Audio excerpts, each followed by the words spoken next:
But I'm really happy to be here this morning. And the presentation, we're going to talk a little bit about UNOPS and what it is, because if you're like me, you probably never heard of UNOPS before this at all. So it's interesting in how they share a name, but they share very little else with the United Nations. We'll talk a little bit about innovation and what the Global Innovation Center at Neon Science Park means, and where we are in the process right now, which of course, due to the virus issues, there are more question marks around things than there probably should be at this point in time, because this is the first time in the world, the first time that a global innovation center has been set up. So it is a startup. So there were a lot of question marks beforehand. And yes, this being the new normal, but there were a lot of activities that were being planned out to actually have people in place. And now we're going to have to kind of figure out how to move forward from here on out. But I'm happy to answer any questions as best I can. If I don't know, I'll say that I don't know, and we'll get back to you when we do know. But basically, if I start with UNOPS, which stands for United Nations Office of Project Services. Now, even though they share the logo and the name with the United Nations, an important thing to keep in mind is that UNOPS is not funded by the United Nations at all. All of UNOPS's projects are totally self-funded. And what that means is that part of the challenge for UNOPS is to go out and find partners who make both monetary and in-kind contributions. And we had a really great workshop with some of the leaders of Rotary in southern Sweden. I guess it's a couple of months ago now, through my contact with Ulf Bingsgard. And we were actually going to come down and present at the meeting that you guys were going to have in Malmo at the end of April, which unfortunately now has also been postponed, hopefully not canceled, but postponed. There was going to be we were going to build a really good partnership between UNOPS and Rotary, first local, and then kind of show everybody else out in the world how it's done, because Rotary has amazing global reach and feet on the ground. And we thought it was a natural for us to team up. And that's how I ended up getting invited to speak to you all today. And I'm really happy to be here. So UNOPS, UNOPS has more than 160 projects located in 120 countries around the world, mostly in developing countries, as you can imagine. And if you want to kind of have an understanding for UNOPS, whenever you see the white helmets, the UN logo out at catastrophe sites or war zones, those people are generally UNOPS funded people. And that's why UNOPS has this global reach, and given the partnerships that we have around the world with both businesses and governments to help places in need. Sometimes the local governments help fund those programs, but most often it's a combination of public and private money that helps to fund the activities that need to go on in places that need it most. So I don't think I need to tell most of you that climate-wise especially, the Earth is in crisis, and it seems to have been put on the back burner right now. And we kind of need to focus, I guess, on the crisis that we have that's truly affecting us now. But there are a lot of people, there are hundreds of millions of people around the world who are already being daily affected by the climate crisis. And we only have a few years left. And the question is, how do we save the world? And the concept is thinking outside the box. Obviously, the solutions that have gotten us here so far have caused quite a few problems. But it is said that most of the technology to solve these problems exists today. It's just a matter of you finding innovative ways to use them, and of course, coming up with new ones that can help us get to the goal even quicker, hopefully before the 2030 deadline. So how is an innovation going to help us? So there are two kind of statements around innovation. One by OECD, the World Bank, is that to successfully battle poverty, social and gender gaps, we need to be innovative, entrepreneurial, and disruptive. And then the International Monetary Fund believes that innovation drives progress and, in economic terms, determines productivity and growth. It determines where and how long we live, and it determines the quality of our life.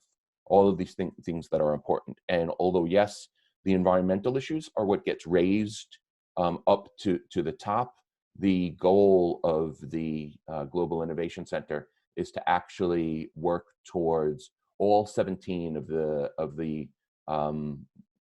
Sustainable Development Goals. So why innovation, and especially in developing countries? You'll see that in developed countries, the share of people starting companies is somewhere around 2%, and in developing countries, it's around 15%. And share of companies started by women in developing countries is under 10, and in developing countries over 25. Why this is important is because even though the first couple of global innovation centers are going to be opened or have been opened in developing countries such as Sweden, and the next one's going to be opened in Japan. They signed a contract late last year with the Japanese government to open one up in Kobe. The goal is, and again, things could be changing now drastically given the current situation in the world, but the goal was anyway, was that within 3 years to have 15 to 20 global innovation centers around the world, of which only about a quarter to a third were in developed countries, and the other 3/4 to 2/3 would be in developing countries. And to help boost that entrepreneurial spirit and to help boost women entrepreneurs who actually, when you look at statistics, are quite successful in their entrepreneurial activities and really good at solving some of the problems that the world is facing today. So our mission, and you'll see that the word draft up at the top is still in parentheses, because the mission kind of seems like it pivots a little bit, but I think this really kind of covers the heart of it. It's to solve the real world challenges with innovation through game-changing ideas, collaboration, and establishing a global sustainable innovation system. Yeah, what does that really mean? Interesting. So when I get to the slide, we talk a little bit about how the first Global Innovation Center, number one, ended up in Sweden, and number two, ended up in our backyard here in Lund at a DN Science Park. And well, number one, it had to be located somewhere. And as many of you probably know, Sweden is consistently ranked in the top 5, and I believe the last ranking, we were the second most innovative country in the world. The Swedish government has made a great commitment through the organization Vinnova on creating an innovation ecosystem in Sweden, that when people come from countries who many of us view as innovative, and probably because we're kind of little Sweden, we see as more innovative than us, they are blown away by the infrastructure, by the support, by the focus and drive and commitment that Sweden has towards innovation. And those, yes, those include visitors from the United States as well, who have a very different approach to innovation. Innovation happens, and it gets spurred a little bit more by competition in the US than collaboration, which is better or worse. I don't think we necessarily need to label it, but innovation is actually a great way, as the OECD and IMF have said, to solve some of these problems. So it's good for the planet, of course, but it's also good for the business. Achieving the global goals will open up an estimated $12 trillion of market opportunities in 4 main economic systems: food and agriculture, cities, energy and materials, and health and well-being. And there are actually estimates that the total economic value could be 4 times that, when you talk about that many of these innovative solutions are going to employ people who are then going to be able to have well-paying jobs and put money back into the economy and have it kind of circle and pay it forward. But to capture these opportunities in full, businesses need to pursue social and environmental sustainability. So this is a slide where I pause and talk a little bit about how governments have built innovation systems. And if we take a look at Sweden, it's done a very good job at creating commercial successes. And that's as it should be. The Swedish taxpayers' money has been used to create an innovation ecosystem that has produced companies who then create jobs. Those jobs create more taxpayers, and on and on. And that's, I guess, one example of a circular economy.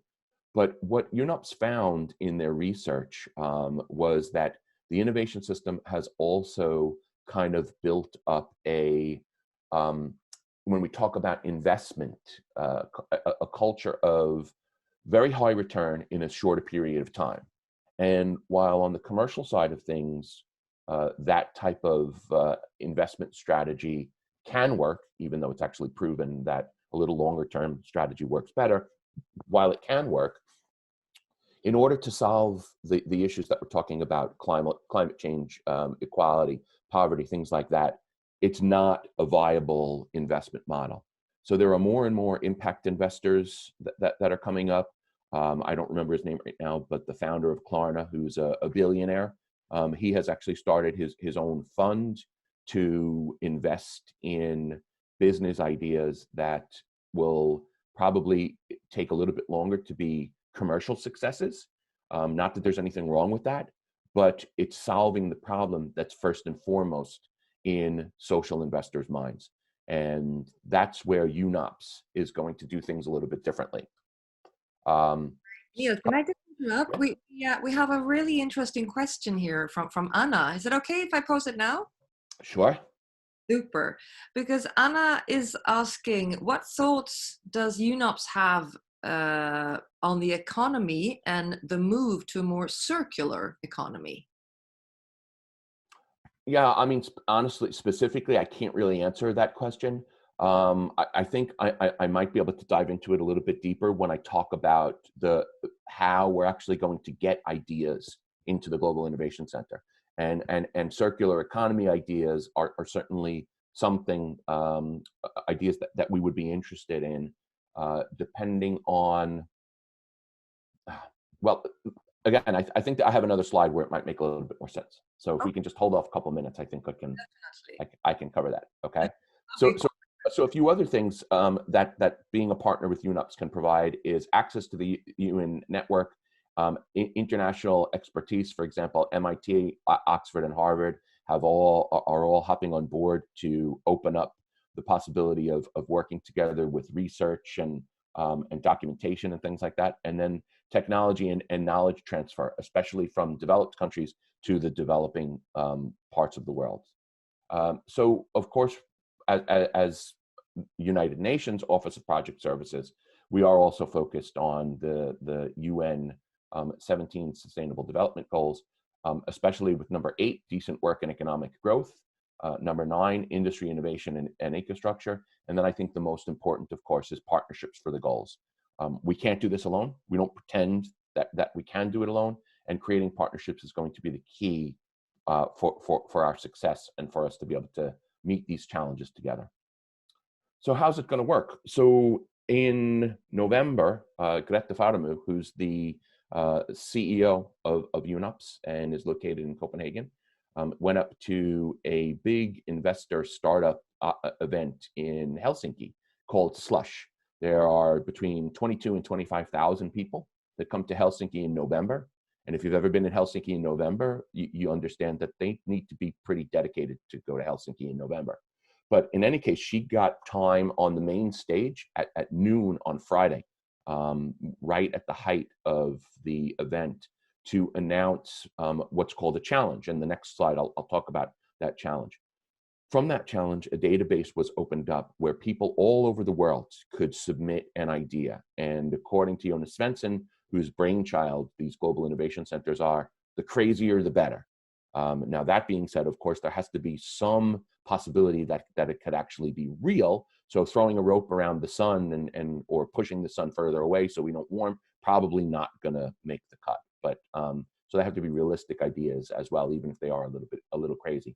And then this is where now some of the question marks come in, because the original plan was to whittle down the number of submissions to the challenge, and which I'll talk about on the next slide, to somewhere around 30, to invite them to Lund to have a boot camp where the process would get even more intense. It's one thing for somebody to have an idea, but can this person actually execute the idea?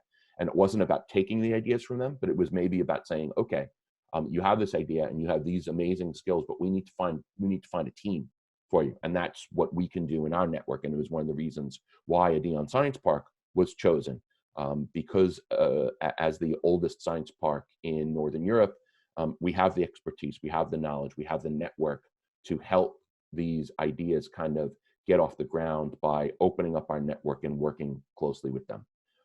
And then the next step would be incubation, is that the Global Innovation Center is, in principle, an incubator. It's about taking ideas and getting them to be at least commercially viable.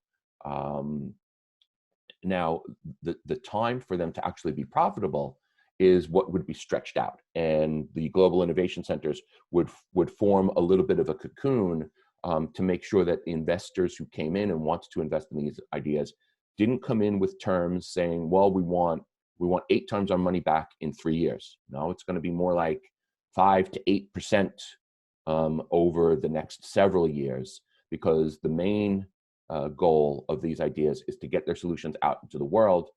And then if they make a profit, even better. But profit was not the main driver.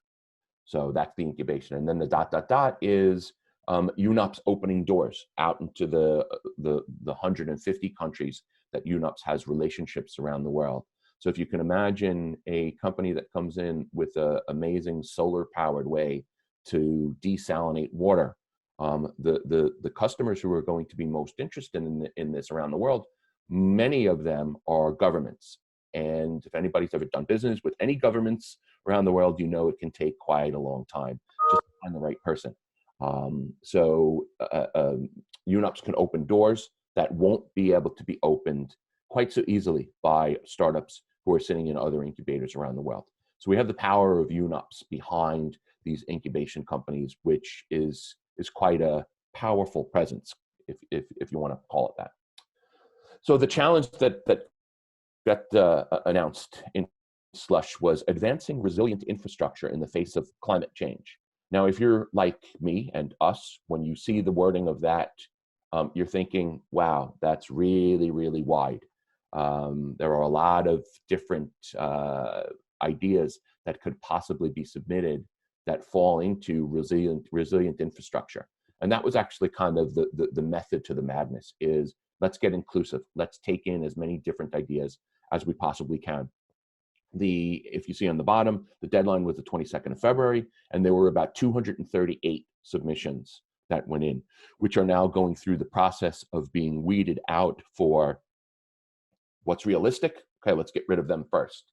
And then when we start looking at the ones that are realistic, which are the 30 that have the potential to make the biggest change in this area. And the reasoning behind this challenge as well, which I really appreciated, is that if we did a 180-degree turn today and stopped putting CO2 in the air today, in 10 years' time, we're still going to be feeling the effects of the last 100+ years of putting CO2 out into the environment. So things are going to change, and it's better to be prepared for those changes. I've had discussions with people who are, let's say, uncertain if climate change is man-made or not, even if they accept that the climate is changing. And my response to them is, at being an American, is that, well, the Mississippi River has been a really important trade route for more than 100 years. And every spring, the Mississippi River floods in certain parts, and in some years more than others.